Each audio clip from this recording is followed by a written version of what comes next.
Hello students, आपका बहुत स्वागत है मेरे YouTube channel physics tutorials from base to apex. Students, आज के इस वीडियो में हम चर्चा करेंगे 9th स्टैंडर्ड के फिजिक्स के first chapter units and measurement की।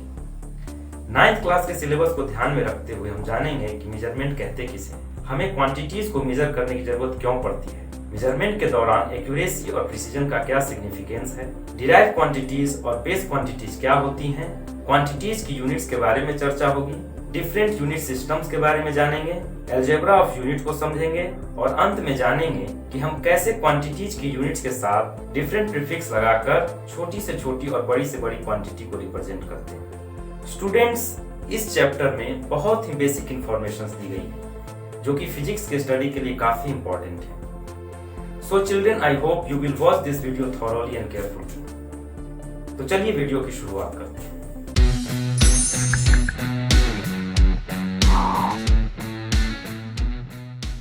हम अपने डेली लाइफ में टूथपेस्ट, शैम्पू, वॉशिंग पाउडर, नमक, चीनी, टी लीफ जैसी बहुत सारी चीजें उपयोग में लाते हैं और इनके इस्तेमाल के दौरान हम इनकी लगभग एक सर्टेन क्वांटिटी ही उपयोग में लाते हैं और इस सर्टेन क्वांटिटी को मेजर करने के लिए हम अपने एक्सपीरियंस, अपने अनुभव का सहारा लेते हैं और हमारा काम भी बगैर किसी दिक्कत के चलता रहता है, क्योंकि रोजमर्रा के कामों में इस्तेमाल होने वाली इन चीजों की बिल्कुल सटीक मात्रा ही उपयोग में लाई जाए ऐसा कोई जरूरी नहीं, लेकिन कई मामलों में मेजरमेंट का प्रिसाइज्ड यानी सटीक होना बहुत जरूरी है।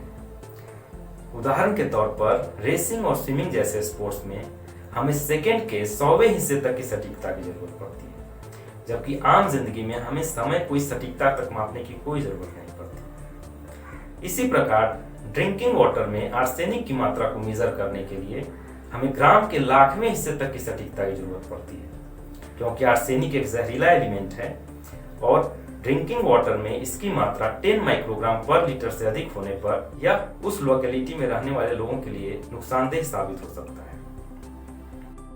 इस प्रकार हम देखते हैं कि अक्सर हमें क्वांटिटीज को मेजर करने की जरूरत पड़ती है और साइंटिफिक पर्पस के लिए मेजरमेंट का एक्यूरेट और प्रिसाइज होना बहुत जरूरी है। सबसे पहले हम देखते हैं कि फिजिक्स में हम किन क्वांटिटीज को मेजर करते हैं। फिजिक्स में हम नेचर और इसके लॉज को स्टडी करते हैं। नेचर की स्टडी के दौरान हम अक्सर चीजों को कंपेयर करते हैं, उनका अंदाजा लगाते हैं या यूं कहें कि हम उन्हें मापते हैं। इस प्रकार length, mass, volume, time, temperature, pressure, electric current, light की इंटेंसिटी और बाकी की तमाम क्वांटिटीज जिन्हें हम माप सकते हैं, ये सब के सब फिजिकल क्वांटिटीज कही जाती हैं। वैसे तो length, mass, volume, time, temperature, pressure, electric current, force, acceleration, work, energy, power बहुत सारी फिजिकल क्वांटिटीज हैं, लेकिन इनमें length, mass, time, temperature, electric current, luminous intensity और अमाउंट ऑफ सब्सटेंस, ये 7 बेस क्वांटिटीज या फंडामेंटल क्वांटिटीज कही जाती हैं और इनसे डिराइव की गई तमाम फिजिकल क्वांटिटीज को डिराइव्ड क्वांटिटीज कहते हैं। किसी क्वांटिटी को मेजर करने के लिए उस क्वांटिटी की एक सर्टेन मात्रा को यूनिट मानकर उस यूनिट से क्वांटिटी को कंपेयर करते हैं और अपने इस कंपैरिजन को न्यूमेरिकल्स और चुने गए यूनिट के सिंबल के जरिए एक्सप्रेस करते हैं।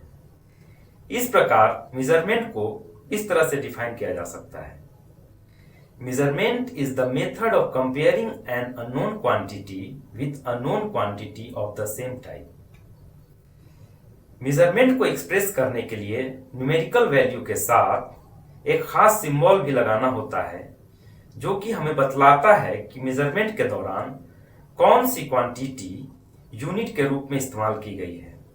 अगर मेजर्ड क्वांटिटी किसी बॉडी का मास है तो इस सिंबल से पता चलता है कि मेजरमेंट की यूनिट मिलीग्राम है, ग्राम है या फिर किलोग्राम, और इस न्यूमेरिकल वैल्यू से पता चलता है कि बॉडी का मास यूनिट मास का कितना गुना है अथवा बॉडी का मास यूनिट मास का कैमा हिस्सा है। साइंटिफिक पर्पस से क्वांटिटीज को मेजर करने के लिए यूनिट्स का वेल डिफाइंड होना बहुत जरूरी है और साथ में यह भी जरूरी है कि यूनिट्स का एक ऐसा सिस्टम हो जो वर्ल्ड वाइड एक्सेप्टेड हो। CGPM यानी general conference of weights and measures एक ऐसी संस्था है जिसे इंटरनेशनल एग्रीमेंट के जरिए स्टैंडर्ड यूनिट्स डिसाइड करने की अथॉरिटी दी गई है। 1971 में इस संस्था CGPM ने एक सिस्टम ऑफ यूनिट्स डिसाइड किया जिसे वर्ल्ड वाइड यूज किया जाता है। इस world wide accepted unit system को इंटरनेशनल सिस्टम ऑफ यूनिट्स या SI यूनिट्स के नाम से जाना जाता है। SI यूनिट सिस्टम में हम लेंथ को मीटर में मेजर करते हैं, मास को किलोग्राम में मेजर करते हैं, टाइम को सेकंड में मेजर करते हैं, टेम्परेचर को केल्विन में मेजर करते हैं, इलेक्ट्रिक करंट को एम्पियर में मेजर करते हैं, ल्यूमिनस इंटेंसिटी को कैंडेला में मेजर करते हैं और अमाउंट ऑफ सब्सटेंस को मोल में मेजर करते हैं। SI यूनिट्स के अलावे कभी कभार हम CGS, MKS और FPS यूनिट सिस्टम का भी लेंथ, मास और टाइम को मेजर करने में इस्तेमाल करते हैं।